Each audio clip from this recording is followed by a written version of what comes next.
Hello guys, welcome to my channel where stories filled with revenge, moral lessons and love are told. If you're new here, don't forget to like, share with your friends and subscribe, because today's story will keep you glued until the very end. My name is Serena. I was born and raised in Boston, and by the time I was 28, I had already carved out a reputation as a sharp legal mind and a gifted programmer. People often said I had the brain of a lawyer but the heart of a builder. With my grandmother's inheritance and the long nights I poured into designing systems and negotiating patents, I built a company called Apex Dynamics, a firm that was reshaping healthcare software. My husband Adrian entered my life when I was still at Harvard, and back then he was charming, ambitious, and quick with words. He had a way of making the world believe he was the visionary, while I worked quietly behind the scenes. I thought we were a team, but I would soon learn that even love can mask betrayal. Adrian's boss, Veronica, was a woman known for her ruthless climb. She admired nothing more than power. At first, I thought she supported both of us, but slowly, I started noticing the glances between them, the whispers that died when I walked into a room. I ignored them because trust, once given, is hard to pull back. But the day I picked up Adrian's phone to silence it while he showered, the truth shattered me.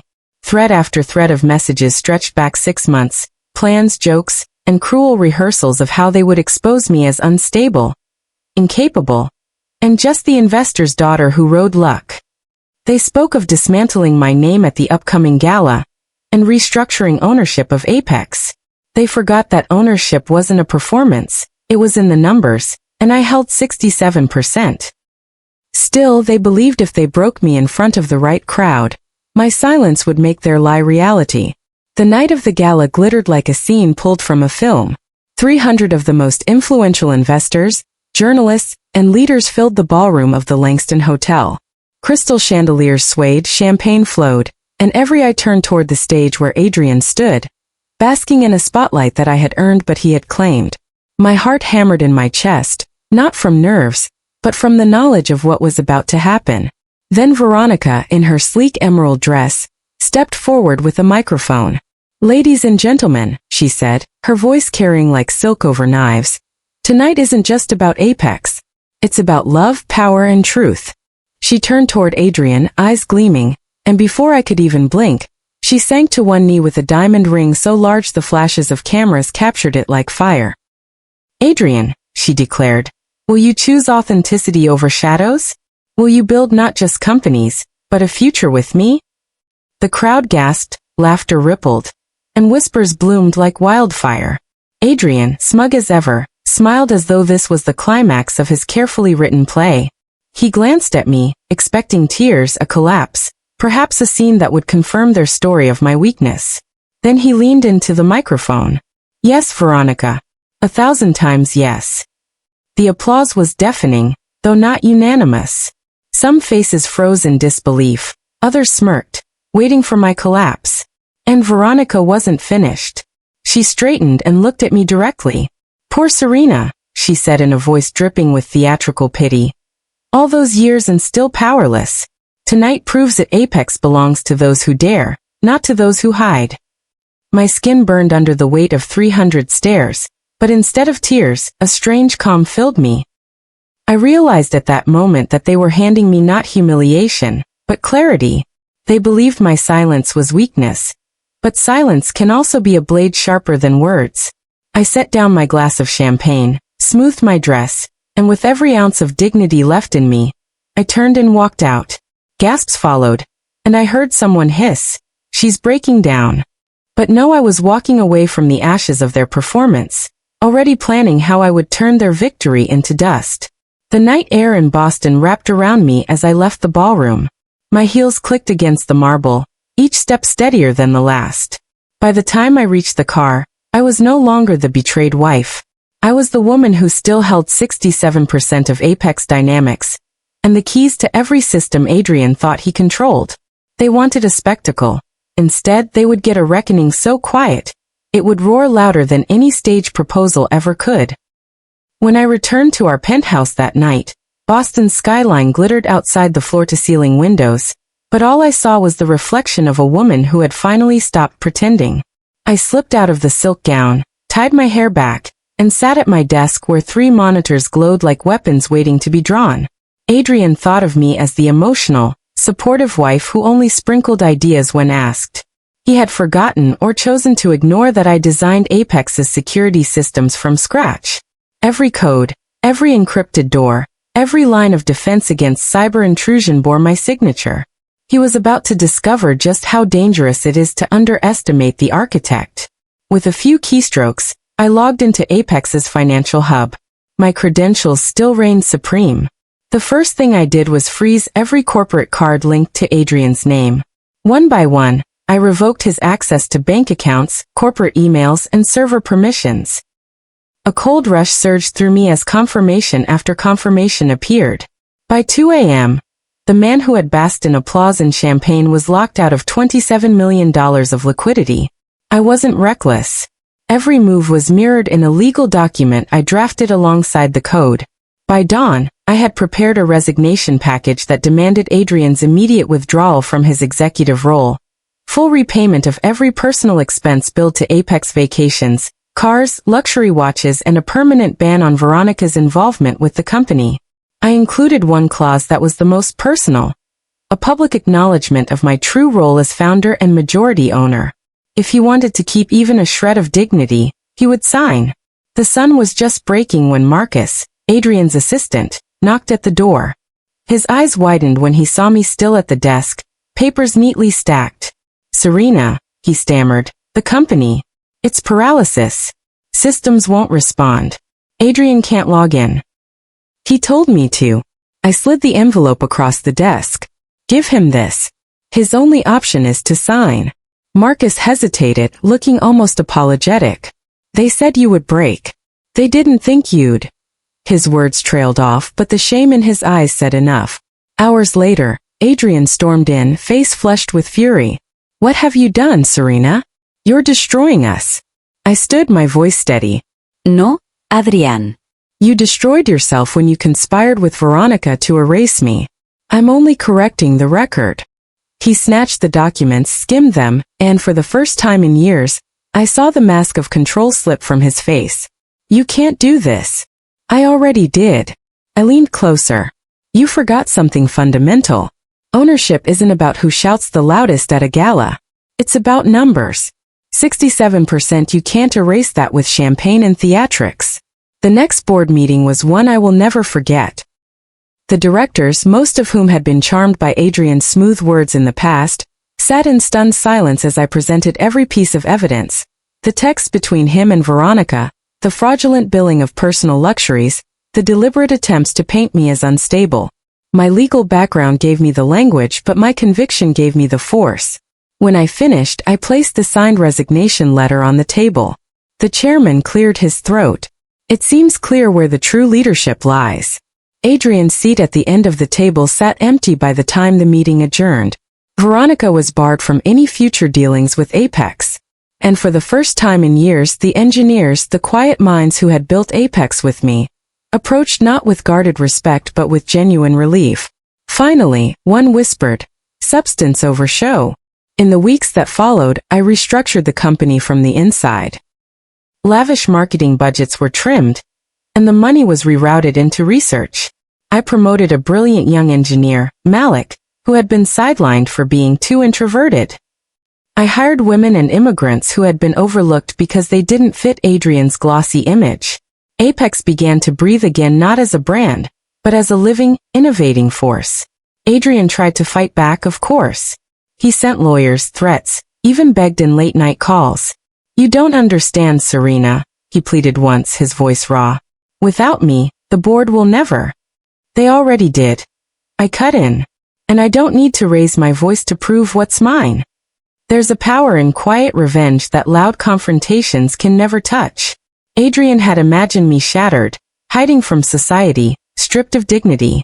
Instead, he was the one standing in the ruins of his ambition, cut off from the empire he thought was his. 9 months later, Boston felt like a memory. I moved into a townhouse in Cambridge, its ivy-covered walls a sanctuary instead of a prison. I accepted a position as a visiting professor at MIT, teaching a seminar on ethics in technology. With the fortune I secured from Apex, I funded Quantum Labs, a research initiative exploring healthcare innovations that might outlive even my name. One morning, a letter arrived in handwriting I knew too well. Adrian. Inside, a single page, you tried to teach me the difference between authenticity and performance. I laughed at you then. Now I see the cost of my performance. You've won, Serena. I hope someday you can forgive me. I folded the letter and placed it in a drawer. Forgiveness wasn't the point. The point was that I no longer lived for his validation, his applause, or his downfall. My revenge was not in destroying him, it was in reclaiming myself, my company, and my truth. And every time I walked into Quantum Labs, watching young minds tinker with ideas that could save lives, I knew Adrian and Veronica's betrayal had given me something priceless. The freedom to stop hiding, and the clarity to build on my own terms. Cambridge had a way of slowing me down in the best possible way. The townhouse I bought sat on a quiet street lined with maples, their leaves blazing crimson in the fall. For the first time in years, I woke up without the suffocating weight of someone else's narrative pressing against my chest. My mornings were mine. I brewed coffee, opened the windows, and let the air carry the sound of students hurrying to classes at MIT. That rhythm, so ordinary, felt like luxury compared to the chaos Adrian and Veronica once tied me to. At MIT, I stepped into lecture halls filled with eager eyes, young voices, and the kind of curiosity that could tear through any ceiling. Standing before them, I didn't feel like the betrayed wife or the woman forced into silence at a gala. I felt like a builder again, someone who could take raw talent and shape it into something lasting. My seminar on ethics and technology wasn't just about codes of conduct or policies. It was about teaching them that integrity wasn't an afterthought, it was the foundation. I told them stories, some veiled, some direct, about how brilliance without authenticity collapses under its own vanity. And they listened, not because I demanded respect, but because they could sense I spoke from scars. Quantum Labs became my second home. With the $207 million I secured through Apex's restructuring and my grandmother's trust, I seeded a venture that had nothing to do with vanity or profit alone. We were working on algorithms for early cancer detection, software that could cut diagnosis times in half, and platforms for rural hospitals that couldn't afford the glamorous tools big companies hoarded. Every time we tested a prototype, I thought of how Adrian and Veronica once claimed Apex belonged to those who dared. They were right, in a way, but daring without integrity only breeds ashes. News of Adrian trickled in through whispers. He tried launching a startup with Veronica, but investors weren't eager to gamble on scandal-ridden names. Their photographs, once polished in glossy magazines, dwindled to blurry snapshots on blogs about failed ventures. One evening, while grading papers, I received a link from a former Apex engineer. The headline read, "Ex-executive couple defaults on mansion loan." I didn't smile, didn't gloat. I simply closed the browser. Their downfall wasn't my closure. It was just the predictable consequence of building castles on lies. Closure, for me, came one spring afternoon when Quantum Labs hosted its first symposium. Engineers, doctors, students, and philanthropists filled the hall. As I stood at the podium, I looked around and realized I was surrounded by people who valued substance over spectacle. I didn't need Adrian's shadow trailing me anymore, nor Veronica's poisoned laughter in my ears. I was free not because I destroyed them, but because I reclaimed the part of myself they had tried to erase. Later that night, I walked along the Charles River, the city lights rippling across the water. I thought about my grandmother, the woman whose inheritance sparked Apex in the first place. She used to say, "Money without meaning will eat you alive, Serena. Build something worth leaving behind." Back then I thought it was just a cautionary phrase. Now, every step on that quiet riverbank felt like an answer to her prayer. The irony was sharp. Adrian and Veronica wanted to humiliate me publicly, to strip me of identity and worth in front of 300 witnesses. Instead, they set the stage for my transformation. Their betrayal gave me the push I didn't know I needed to stop hiding in the shadows of my own creation. Revenge, I learned, isn't always about destruction.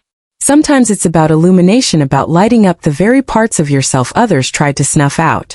Months turned into a year, and my townhouse grew warm with laughter from students who came by for mentorship dinners, researchers brainstorming late into the night, and colleagues who saw me not as a fallen wife but as a leader reborn. I no longer introduced myself as Adrian's former partner, or even the sole owner of Apex Dynamics. I introduced myself as Serena, founder of Quantum Labs, professor, builder, survivor. That identity wasn't borrowed or performed, it was mine, carved from fire and rebuilt with grace. And so my story came full circle. At my husband's luxury party, his boss proposed to him, and the world expected me to break. Instead, I walked away with $207 million, a company reclaimed, and a life redefined. What they meant as my ending became the prologue to a chapter they could never script. Moral lesson. Revenge often disguises itself as destruction, but the deepest revenge is rebirth. I didn't win by tearing Adrian and Veronica down.